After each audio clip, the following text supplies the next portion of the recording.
All right, now we have established a couple of conceptual massing forms inside Revit, inside design options, and we have created mass floors on the different masses. So let's proceed by working with schedules and filters to show different ways of analyzing or visualizing the data that's inside this mass right now.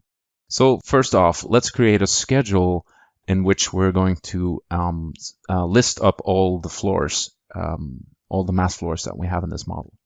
So I go to my project browser, right-click on Schedule Quantities, and select New Schedule Quantities. Or you can go View, Schedules, Schedule Quantity. Let's select our category Mass and Mass Floors. This is basically all the categories of elements that you can model inside a Revit model. And what I'm doing now is that I'm telling my schedule to just list all the mass floor elements, which are the ones that are horizontal planes inside my mass. So let's just give it a name. Mass floor schedule is fine. I press OK, and I get a schedule properties dialog in which I select all the parameters that I want to show in my schedule. So first of all, in this first tab, fields, you select all the mass floors. Let's go with levels as well and move levels on top. So this sequence of parameters is pretty important. First we have levels and we have floor area. The next field is where we can filter based on different criteria. We'll just skip that one. Sorting grouping is where we can sort our schedule. Right now, the tick mark itemize every instance is turned on. That will just create a row for each instance of a mass floor. Let's turn that off. And then we can sort by, for instance, level. I think we'll get the same result, but anyway. Formatting, you can set things like alignment and field formats and stuff like that. Let's go floor area and click on calculate totals, and just also go back to sorting grouping and add grand totals only to get the total area of this mass. And then we just go OK, and our schedule is done basically. I normally work with schedules and views in Revit like this. I set them up next to each other. You'll see that you can work in a schedule in the same way that you can work in a plan view section or a 3D model inside Revit. If I activate the option 3 where this mass is hosted, I can click inside the schedule and the mass floors are highlighted, which basically means that I can select things inside a Revit schedule and edit them. Like this, for instance. Now I can access all the parameters that are on this particular mass floor, the one on level 8. You can also add more parameters. Let's do that. I'm going to go back to the schedule, just activate the view, the schedule view, and then you go to the parameter group of other and select fields edit. And let's add another parameter called usage. I'm going to move this up between level and floor area. And now instead of sorting by level, we can keep the sorting by level on and just press OK, and then you'll get another row of parameters. Now you can start adding data inside this Revit schedule. And this is a pretty powerful tool. And this again, it shows that you're working with something else than CAD.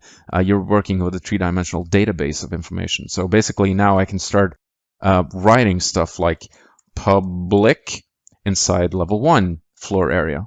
Let's choose that same thing, same parameter for level 2, 3, and say that the bottom 3 floors in our model is going to be a public area. Now we can continue by adding hotel for level 4, and basically just click on level 4 up to, I think, level 11. And select hotel for those. And that's this level. Another way of doing this is you can just orient your 3D view like this, and then you can make a crossing selection this way, and then filter just the mass floors.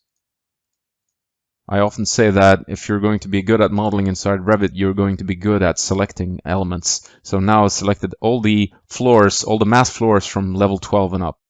And then with this selection active, you access the parameter usage inside the properties palette, and then you just go office like this. And that edits all the same parameters, because this parameter, the usage parameter in schedule, is the same that the parameter you see in the properties palette. This is basic like database technology. Let's say that level 37 is reserved for meetings. Sorry. Meetings. And the same with level 38. And then we're going to have also public area on top. Okay, perfect. Now you can click on any mass floor, like the third on top here, and you'll see that it has meetings. You can obviously change this. If this is going to be public, you change it to public. And then the parameter in the schedule also changes. You can do the same thing in the schedule. Just go public, no meetings. Cool. So this is one way of working with data inside Revit that I really like, and that is really powerful and important that you know. Also note that we have, since we are using the totals only, grand totals only, in our schedule, we get access to that total area of the entire model. Now also we can stop sorting by levels if that's not very important. We can sort on usage instead, and then perhaps remove level as a parameter in our schedule if it's irrelevant. And then press OK. Our schedule will then pull together all the hotel, meetings, office, and public areas in separate rows. Just different ways of visualizing that data. The last thing we'll do in this section is we're going to visualize the same data inside a 3D view of Revit. So a pretty straightforward way of doing that is using view filters. You can access view filters from your view tab, filters in the graphics submenu. So I click filters, and then I'm going to make a new filter. I'm going to call it mass floor hotel.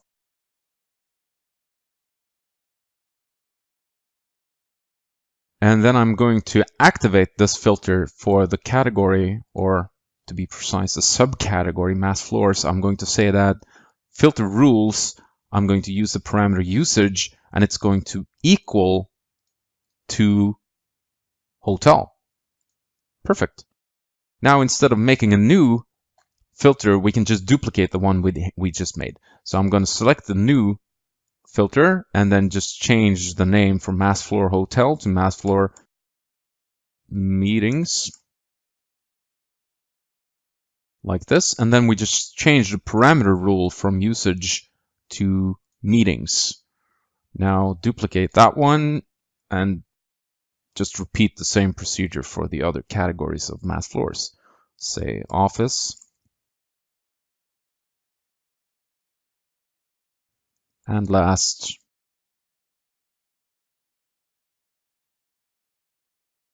public. So now I have 4 Revit filters that all activate on the mass floor subcategory with the parameter called usage and the 4 different parameter names that I've used. So let's proceed with using these filters in our view. So basically, in any view inside Revit, you can go visibility graphics overrides inside the properties palette. This dialog box has a shortcut VV, which is really simple and normal to use, but we can click here, visibility graphics override edit. It will pull out a pretty big dialog box listing all the model categories, all the annotation categories, all the analytical model categories, basically everything that you can show or view or look at in Revit. It also has design options and whatever. And there's a tab for filters. And this is basically, in this dialog box, you control everything that's turned on or off inside a Revit view. And this is only for this view. So when I go to filters and I click add filter, I can select all these 4 filters that I just created and pull them into my filters tab inside the Visibility Graphics Overrides in this view. And then I can start overriding the colors of the projection surface. So I click hotel, let's override the pattern color. I'm going to give it a just some kind of color like this brownish thing, and then just go solid filled. Perfect. Let's repeat that process for some other colors. Always have to use the solid fill thing. Let's go yellow and then solid fill. Perfect. And public. What's public going to be? Yeah, that's nice.